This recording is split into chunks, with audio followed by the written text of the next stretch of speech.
안녕하세요. 지금부터 원천징수 의무자를 위한 홈택스 지급명세서 제출 방법 안내 강의를 시작하겠습니다. 먼저 목차에 대해 설명드리겠습니다. 순서대로 첫 번째, 홈택스 지급명세서 전산처리 개요. 두 번째, 홈택스를 통한 지급명세서 제출에 대해 설명드리겠습니다. 그리고 세 번째, 총괄부서 사용자 아이디와 부서 사용자 아이디 안내. 마지막으로 그 외 홈택스 제출 참고사항에 대해 설명드리겠습니다. 홈택스 지급명세서 전산처리 개요에 대해 설명드리겠습니다. 근로자는 본인의 간소화 자료를 홈택스에서 조회하여 출력하거나 파일을 다운받아 회사에 제출을 합니다. 회사에서는 회계 프로그램이나 자체 프로그램을 이용하여 연말정산 자료를 입력하고 파일로 변환합니다. 이렇게 변환한 전산매체 파일을 국세청 홈택스에 변환 제출 방식을 통해 제출할 수 있습니다. 또는 근로자가 제출한 자료를 홈택스 직접 작성 제출 방식을 통해 직접 연말정산 자료를 입력하여 제출할 수 있습니다. 그리고 근로자는 간소화 자료를 편리한 연말정산으로 전송할 수 있는데 회사에서는 편리한 연말정산 서비스를 이용하여 연말정산 자료를 생성하고 이를 직접 작성 제출 방식으로 제출할 수 있습니다. 편리한 연말정산을 이용한 지급명세서 제출 흐름을 설명드리겠습니다. 편리한 연말정산을 이용하려면 먼저 원천징수 의무자는 근로자 기초자료를 등록해야 합니다. 근로자가 홈택스에서 본인의 간소화 자료를 조회하여 간소화 자료를 회사에 간편 제출을 하면 회사에서는 근로자의 간소화 자료를 조회 및 관리할 수 있습니다. 그 다음 근로자는 공제신고서를 작성한 후 공제신고서 간편 제출을 하면 회사에서 공제신고서 관리 및 지급명세서 작성 관리를 할 수 있습니다. 그리고 이를 국세청 홈택스 직접 작성 제출 방식으로 제출을 할 수가 있습니다.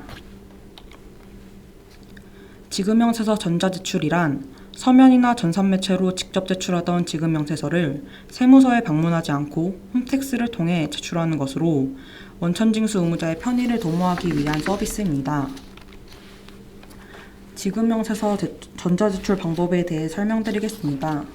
첫 번째로 홈택스에 접속한 후 아이디어 패스워드 또는 공인인증서로 로그인을 합니다.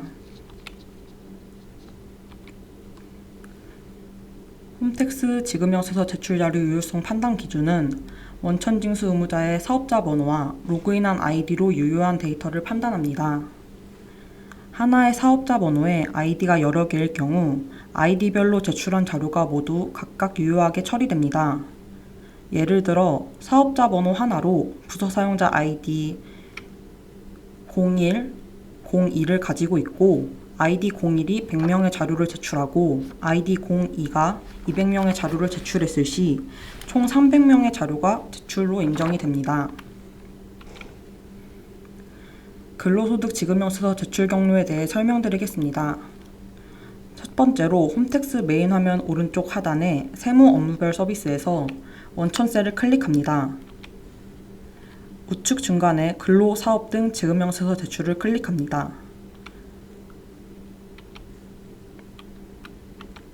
혹은 오른쪽 하단에 세무 업무별 서비스에서 지급명세서를 클릭하여 제출할 수 있습니다. 두 번째, 홈택스 메인 화면에서 지급명세서 자료 제출 공익법인의 마우스를 갖다 대면 나오는 화면에서 근로사업 등 지급명세서 카테고리 근로퇴직소득 플러스 버튼을 클릭하면 근로소득 지급명세서 제출 내역 조회가 나옵니다. 세 번째로 홈택스 메인 화면에서 지급명세서 자료 제출 공익법인을 클릭하면 화면으로 이동합니다. 중간에 근로사업 등 지급명세서에서 근로소득 지급명세서 제출 내역 조회 버튼을 클릭하면 근로사업 등 지급명세서 제출 화면으로 이동하게 됩니다. 다음은 근로소득 지급명세서 제출 종류 및 제출 기한에 대해 설명드리겠습니다. 먼저 수시 제출 서비스는 원천징수 의무자가 수시로 발생하는 지급명세서 또는 휴폐업으로 인한 지급명세서를 선택적으로 제출할 수 있습니다. 기존에는 개정세법을 반영하여 8월부터 서비스를 개시했고 매월 1일부터 매월 말일까지 운영합니다. 현재 중도퇴사자 상시제출을 개발하여 24년 1월부터 24년 기속 중도퇴사자 및 휴폐업 제출이 가능합니다. 다만 개정세법이 적용되어 있지 않아 세법 개정에 영향을 받지 않는 일부 항목만 제출받고 있습니다. 중도퇴사자 화면 중 일부입니다. 기존 수시제출보다 제출 항목이 적습니다. 정리하자면 24년 귀속 수시제출 서비스는 8월에 오픈하지만 중도퇴사자 상시제출은 24년 1월부터 제출이 가능합니다. 월 단위로 최종 제출한 자료를 유효한 자료로 인정합니다. 예를 들어 9월 1일에 100건, 9월 15일에 1000건, 9월 28일에 1건을 제출하면 1일, 15일에 제출한 1100건은 취소되어 복구할 수 없고 28일 제출한 1건만 최종 제출 자료가 됩니다. 다음으로 정기제출, 연간 합산 제출에 대해 설명드리겠습니다. 정기신고로 법정 기한 말일 2월 말 3월 10일까지 서비스를 제공합니다. 원천징수 의무자가 해당 귀속의 지급명세서를 연간 합산하여 법정 기한 내 연 1회 제출할 수 있습니다. 제출 기한은 지급일이 속하는 연도의 다음 연도 2월 1일부터 2월 말 혹은 3월 10일까지입니다. 2월 말일까지 속하는 지급명세서는 거주자 기타소득, 이자 배당소득, 비거주자 사업, 기타소득, 유가증권 양도소득, 부동산 등 양도소득이 있습니다. 3월 10일까지 제출기한인 지급명세서는 근로소득, 의료비, 거주자 사업소득, 사업소득 연말정산, 퇴직소득, 연금계좌, 종교인소득 연말정산이 있습니다. 2월 1일부터 법정기한 말일까지 기간 동안 최종 전송된 자료만 유효하게 인정하고 있습니다. 예를 들어 2월 1일에 100건, 2월 15일에 1000건, 2월 28일에 1건을 제출하면 1일, 15일에 제출한 1100건은 취소되어 복구할 수 없고 28일 제출한 1건만 최종 제출 자료가 됩니다. 주의사항으로는 수시제출로 제출한 자료를 정기제출에 다시 제출하면 이중자료가 됩니다. 예를 들어 23년 9월 수시제출로 중도퇴사한 홍길동을 근로소득 자료로 제출하고 24년 정기제출에 홍길동의 자료를 포함하면 홍길동의 자료가 이중자료가 됩니다. 즉, 소득금액 증명 등의 총소득이 2배가 됩니다. 마지막으로 수정기한 후 제출 서비스입니다. 원천징수 의무자가 연간 합산 기한에 제출하지 못한 지급명세서를 기한 후 신고로 제출하거나 연간 합산으로 제출한 지급명세서를 소득자별로 수정하여 다시 제출할 수 있습니다. 근로소득, 16년 귀속 이전의 기부금, 의료비 지급명세서만 수정 기한 후 제출 서비스를 제공하고 있습니다. 지난 귀속은 연중 무효로 제출 가능하나 당해 귀속은 4월 말부터 운영하고 있습니다. 직접 작성 제출 방식은 14년 귀속 이후, 변환 제출 방식은 10년 귀속 이후부터 수정 기한 후 제출이 가능합니다. 일 단위로 제출 당일을 기준으로 최종 제출한 자료에 대해 유효한 자료를 인정합니다. 유의사항으로 지급명세서 제출 서비스가 다양화됨에 따라 지급명세서 중복 제출 또는 누락이 발생하지 않도록 유의하여야 합니다. 다음으로 종교인 소득 제출 안내에 대해 설명하겠습니다. 종교인 소득은 기타 소득 또는 근로소득 중 선택하여 신고 납부할 수 있습니다. 종교단체는 소속된 종교인에게 지급하는 종교인 소득 또는 근로소득에 대하여 매월 또는 반기별로 원천징수를 하고 다음해 2월 말일까지 연말정산하여야 합니다. 종교단체가 원천징수를 하지 아니한 경우에는 종교인이 다음해 5월 31일까지 종합소득세 확정신고를 직접 하여야 합니다. 상시 고용인원 규모와 관계없이 종교단체는 반기별 납부 신청이 가능합니다.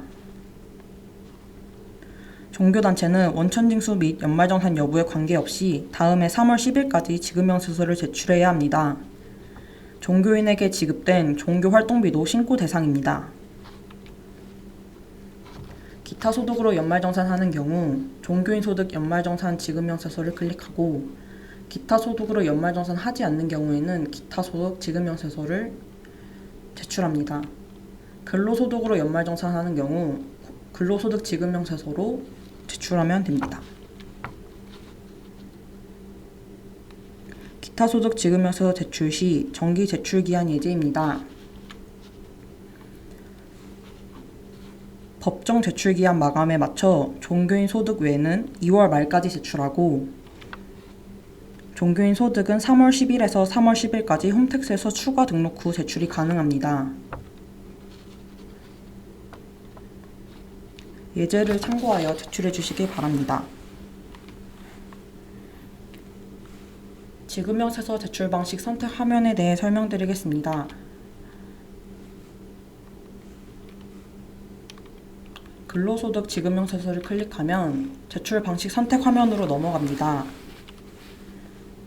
화면에서 소득자 자료를 직접 입력하여 제출할 수 있는 직접 작성 제출 방식이 있습니다. 편리한 연말정산에서 지급명세서 생성, 일괄 생성으로 보낸 자료는 직접 작성 방식에서 자료를 확인 후 제출할 수 있습니다. 근로, 의료비, 기부금 지급명세서가 제공되는 수정기한 후 제출은 기제출된 자료가 있으면 기제출된 자료를 직접 불러와 수정이 가능하고 기제출된 자료가 없으면 소득자 자료를 직접 입력하여 새로 작성합니다. 회계 프로그램을 이용하는 변환 제출 방식은 파일을 업로드하여 오류를 검증하고 제출할 수 있습니다. 법정 기한 내 지급명세서를 여러 번 제출 시 최종 제출 자료만 인정됩니다. 다음은 변환 제출 방식 전산매체 파일에 대해 설명드리겠습니다. 사업자 등록번호가 123-45-67890인 경우 파일명 앞에 소득 종류를 나타내는 구분자를 붙입니다. 예를 들어 근로소득의 구분자는 C이니 근로소득의 파일명은 C123-45-67890이 됩니다. 전자파일 검증 안내에 대해 설명드리겠습니다. 스텝 1. 과세 제출 자료에 01 전자파일 변환해서 오류 검증을 합니다. 제출할 전산매체 파일을 선택하여 업로드하고 민원 종류와 해당 과세 연월을 확인합니다. 수정 제출의 경우 과세 연월을 기속 연도로 변경합니다. 파일 형식 검증을 진행하고 검증 결과 확인을 클릭합니다. 형식 검증이 오류 없이 끝나면 오류 납세자 수가 0이 됩니다. 0이 아닐 경우 숫자를 클릭하고 해당 오류를 확인한 후 오류 수정 후 파일 업로드부터 다시 진행합니다. 오류가 없으면 내용 검증 대상 납세자 수를 확인하고 내용 검증하기를 클릭합니다. 내용 검증 오류가 없으면 오류 납세자 수와 확인 납세자 수가 0이 됩니다.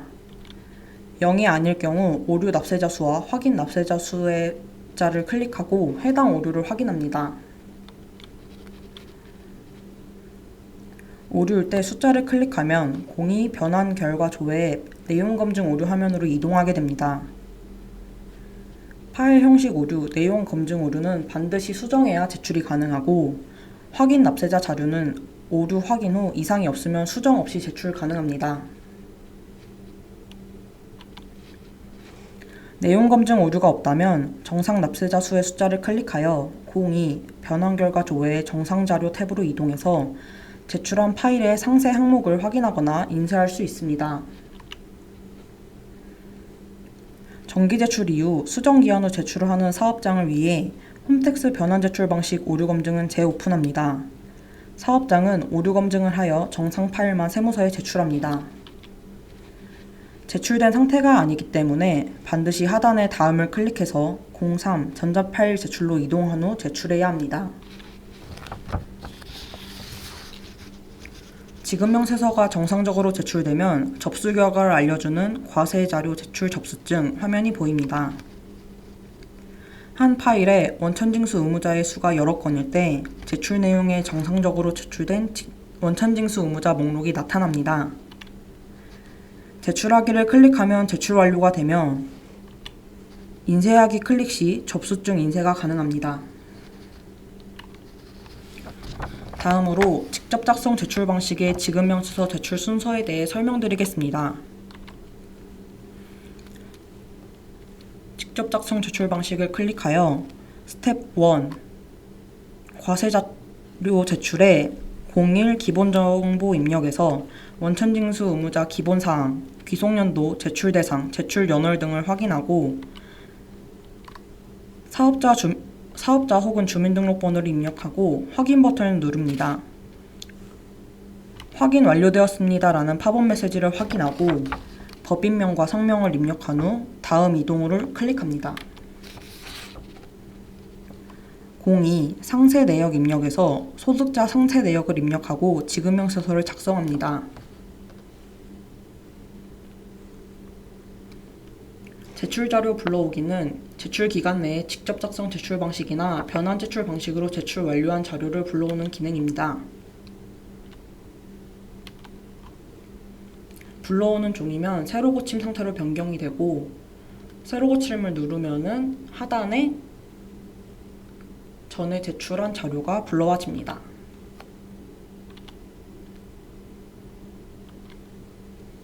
근로소득 연말정산 지급명세서 작성 목록으로 바로 이동하여 불러온 자료를 확인할 수 있습니다.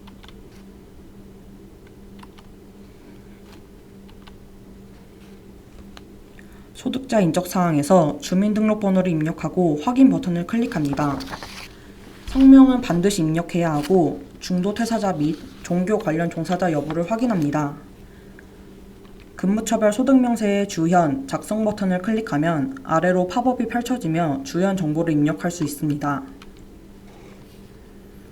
급여 등 주현 근무처 정보를 입력하고 등록하기를 클릭합니다. 소득 세액공제 명세에 설정된 본인의 정보를 확인합니다.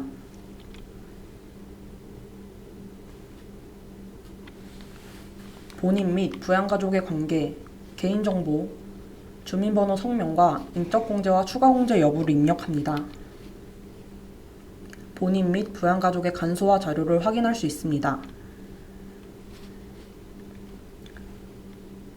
등록하기를 누르면 본인 및 부양가족의 정보를 등록할 수 있습니다.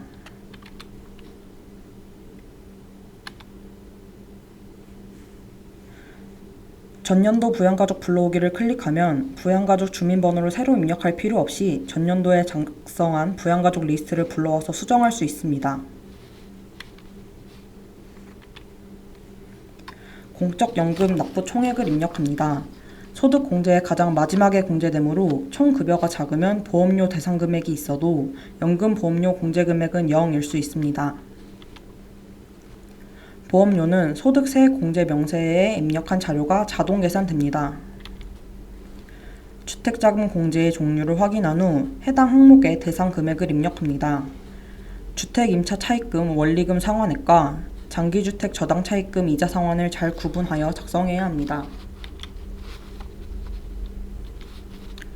2013년 이후 기부한 2월 기부금 중 법정 및 지정기부금에 대한 소득공제액입니다.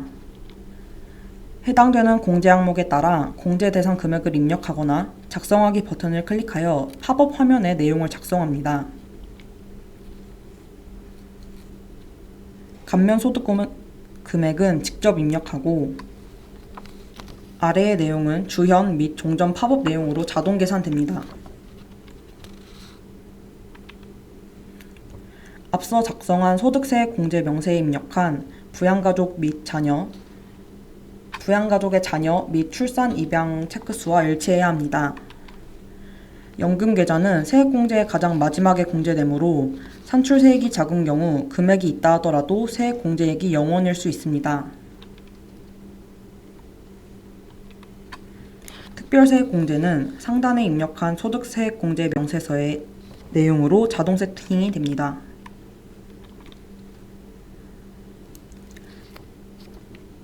2023년에 기부한 기부 내역 및 14년부터 22년에 기부한 내역 중 이월된 기부 내역을 기재하면 기부금 명세서가 생성됩니다. 기부금 소득세액공제의 적용 순서는 해당 과세기간에 지출한 기부금은 정치자금 기부금, 고향사랑 기부금, 법정 기부금, 우리사주조합 기부금, 종교단체 외 지정 기부금, 종교단체 지정 기부금의 순서에 따라 소득공제, 세액공제가 됩니다. 특별소득공제, 특별세액공제, 월세공제의 값이 표준세액공제 13만원보다 작으면 표준세액공제가 적용되고 나머지는 영원 처리됩니다. 납세조합공제, 주택차입금, 외국납부세액은 공제대상 금액이 아닌 직접 계산한 공제세액을 입력합니다. 자동 계산되지 않습니다. 하단에 계산하기를 누르면 결정세액이 자동 계산되며 추가를 클릭하면 소득자가 작성한 목록에 등록이 됩니다. 모든 소득자가 등록되면 다음 이동을 클릭합니다.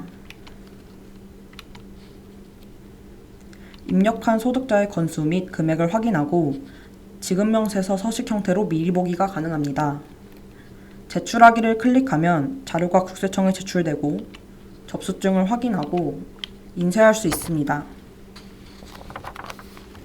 스텝 2 제출 내역에서는 제출자가 제출한 지급명세서 내역을 확인할 수 있습니다. 제출 기간을 설정하고 조회하기를 누르면 제출한 내역을 확인할 수 있고 접수 번호를 누르면 지급명세서 미리 보기가 가능합니다. 소득자를 클릭하면 원천징수 영수증을 확인하고 출력도 가능합니다. 소득자를 전부 선택한 후 일괄 출력 및 PDF 다운로드가 가능하며 소득자를 선택한 다음 개인정보 공개 여부를 공개로 설정하고 일괄 출력을 클릭하면 마스킹이 해제된 원천징수 영수증을 출력할 수 있습니다.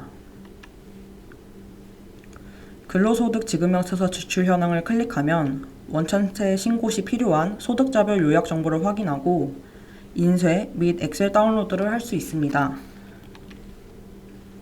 사업장 아이디로 로그인 시 스텝 2 제출 내역에서 세무대리인이 제출한 접수증 및 원천징수 영수증은 조회되지 않습니다. 상단에 나의 과세자료 제출 현황을 클릭한 후 접수일자 설정 한 다음 조회를 하면 미리 보기가 가능합니다. 세 번째로 총괄부서 사용자와 부서 사용자에 대해 안내드리겠습니다. 총괄부서 사용자, 부서 사용자의 일종으로 부서 사용자의 기능을 가지고 있으며 사업자 번호당 1개의 총괄부서 사용자 아이디가 가능합니다.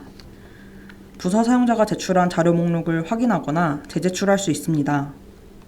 다만 부서 사용자가 제출한 자료 중 일부만 선택하여 재제출 시 부서 사용자 자료가 취소 처리되고 총괄부서 사용자가 제출한 자료가 최종 자료가 됩니다. 부서 사용자, 각 부서에서 각각 다른 아이디를 만들어서 로그인 후 부서마다 작업이 가능합니다. 각각의 부서 사용자는 서로의 자료를 볼 수 없습니다. 주사용자, 부서 사용자와 총괄부서 사용자를 승인해주는 대표 사업자 아이디입니다. 주 사용자가 제출한 지급명세서 자료를 총괄부서 사용자가 확인 또는 취합할 수 없습니다. 또한 주 사용자 아이디도 부서 사용자의 자료를 확인하거나 취합할 수 없습니다. 홈택스로 총괄부서 사용자와 부서 사용자 아이디 만드는 법에 대해 설명드리겠습니다.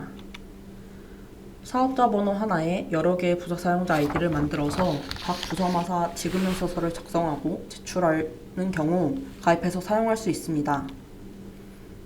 부서 사용자 아이디는 제한 없이 가입이 가능하고 총괄부서 사용자 아이디는 사업장마다 1개만 가입이 가능합니다.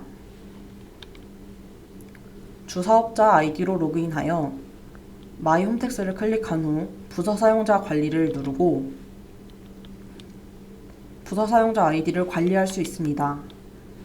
대기를 사용 상태로 변경하면 사업자 아이디를 사용할 수 있습니다. 부서 사용자에 로그인한 후 연말정산 간편제출 바로가기를 누르고 공인인증서로 재로그인한 후 서비스를 이용할 수 있습니다. 총괄 부서 사용자의 근로사업 등 지급명세서 제출 화면입니다. 여러가지 지급명세서를 제출할 수 있고 편리함 및 기타 제출도 바로가기가 가능합니다. 총괄 부서 사용자의 제출 내역 확인입니다. 스텝 2 제출 내역에서 확인이 가능하고 부서 사용자 아이디로 로그인 시 자신이 제출한 자료만 볼 수 있습니다. 총괄 부서 사용자로 로그인을 하면 자신이 제출한 지급명세서와 부서 사용자 아이디들이 각자 제출한 지급명세서 모두를 확인할 수 있습니다. 예를 들어 사업장 A가 편리한 연말정산 아이디를 만들어 총 500건의 근로자를 입력합니다.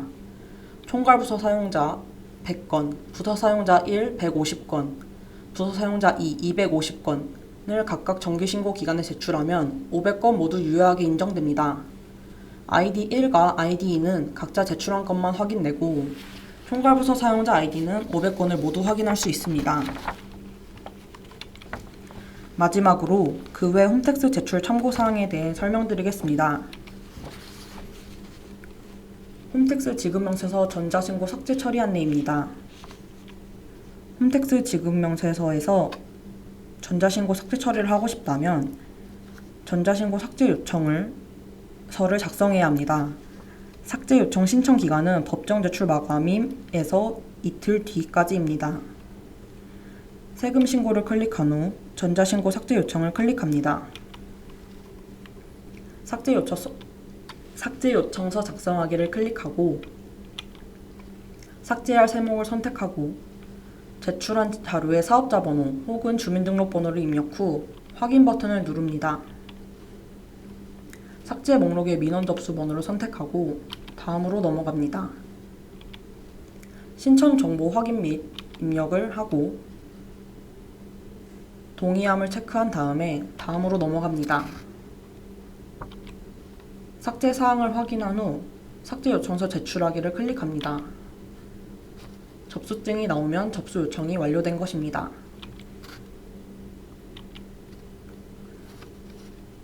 세금신고 삭제 요청에서 세금신고 삭제 처리 결과를 확인할 수 있습니다.